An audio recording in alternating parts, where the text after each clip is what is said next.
Pourquoi est-ce qu'on est autant fasciné par ton métier, par tes récits et par la mort d'une manière générale? Parce que c'est une forme de fascination morbide quand même. Non, pas du tout. Le morbide, c'est une façon de voir les choses. Ok. Il t'appartient à toi d'être morbide ou pas. Mais le fait d'en parler n'est pas nécessairement morbide en soi. Donc, je crois que ce qui intéresse, c'est que la mort est détabouifiée. Moi, j'explique beaucoup de choses. En fait, c'est marrant parce qu'il s'arrête sur l'histoire. Mais à côté de ça, j'explique plein de trucs scientifiques. Comment on meurt noyé, comment on meurt pendu, etc., etc. Et ça, il y a personne qui en parle, hein, jamais.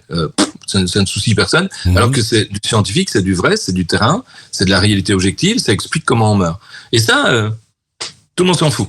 Mais en dédicace, il y en a quand même beaucoup qui viennent me trouver. Et ça m'a touché.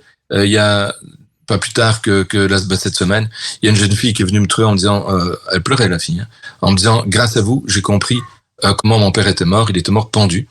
Et il me dit, grâce à vous, j'ai compris comment il était mort et ça m'a fait beaucoup de bien. Donc ça m'a fait plaisir de voir que je peux faire du bien aux gens Ça, en c'est ayant pas mal. Ça, c'est précis, pas mal clair. parce que souvent, quand on comprend une situation, on l'intègre d'autant mieux. Et effectivement, je peux comprendre Bah que oui. ça participe au travail de deuil. Il y a un médecin légiste, dit-on sur le chat, en reportage, qui avait dit il faut objectiviser le corps pour pouvoir travailler plus facilement et mettre une sorte de barrière émotionnelle. C'est vraiment ça que tu fais? T'objectives? Oui, c'est vraiment ça que je fais. Je vais pas objectiver, moi je dépersonnalise.